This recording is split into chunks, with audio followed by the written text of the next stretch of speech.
It's been a while since Phyllis was declared dead on The Young and the Restless, and now it looks like she will be attending her own funeral. We finally got our hands on Phyllis and Jeremy's master plan, and we have all the details for you. Without any further ado, let's get right into it. Hey everyone, welcome to TrendStreet. It is going to be very hard for the people of Genoa City, and of course our fans, to forget about the epic 50 years anniversary bicentennial gala. Thanks to Phyllis and Jeremy for an unforgettable night. First, let's start with a quick recap of the night. There was no way Phyllis was gonna let Diane have the whole night be about her engagement with Jack.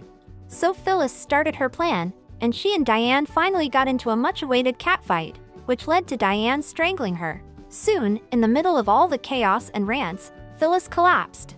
Everyone was shocked while the ambulance came to take her to the hospital, but on their way, the ambulance crashed and it was in flames. Jeremy, on the other hand, dropped a bombshell, shocking everyone.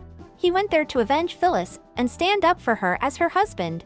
He took out their marriage license and showed the proof of them getting married 3 days prior to the party. While many accused him of brainwashing her, he declared that it was love. Since the bodies in the ambulance were burnt and destroyed due to the crash, Phyllis was presumed dead. From then on she is missing, leaving everyone to wonder if she actually was dead. Now we finally got an inside scoop on their master plan. The main motive of their plan is to put Diane behind bars for a very long time, specifically for her whole life. And for that, they are putting the blame for Phyllis's death on Diane.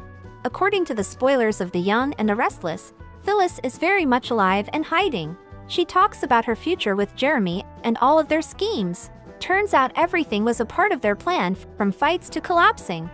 Jeremy and Phyllis paid for the bodies from the morgue to plant them in the ambulance that went up in flames. Later, Christine Williams informed Chance Chancellor that their autopsy was not possible as the fire had caused extensive damage to the bodies. So, the primary evidence for the case was the blood sample that had been tampered with by Phyllis and Jeremy.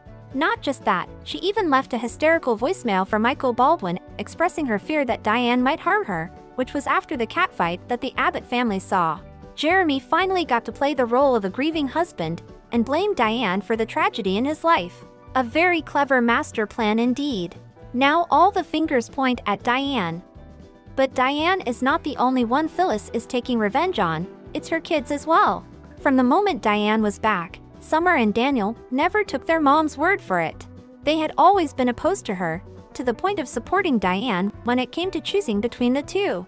Summer even told her own mom that she never wanted to see her again. Now that she is actually gone, Summer is distraught about her mother's death, and Daniel is full of guilt. Finally, Summer is on her mom's side, and thinks Diane is behind her death.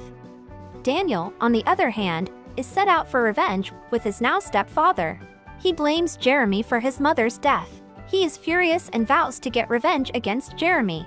But he probably shouldn't do that because we all know Jeremy is a dangerous man, and you wouldn't want to test him at all.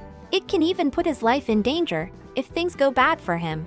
Looks like Phyllis's kids are set to pay a big cost for their mother's intimidating scheme.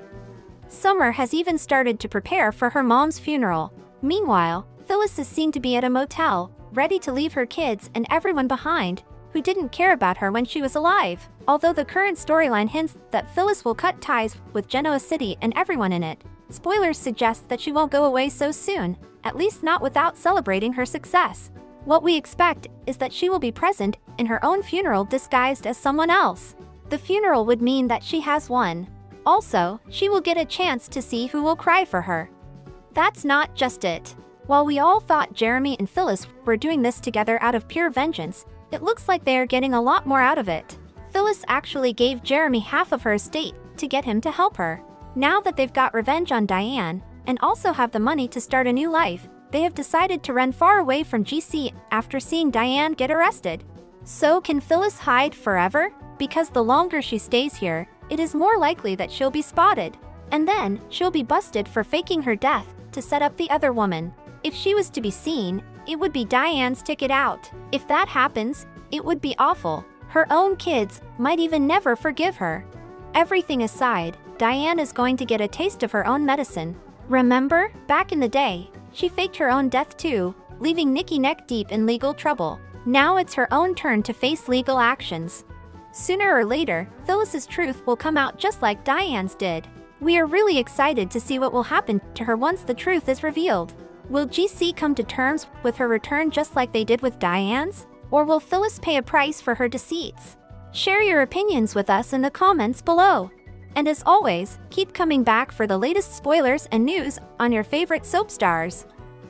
Thank you for checking this video out. Don't forget to hit that like button and subscribe to our channel for new videos every day. Turn that bell notification on if you want to hear from us, and comment down below if you've subscribed, and we'll make sure to reply and thank as many of you as we possibly can.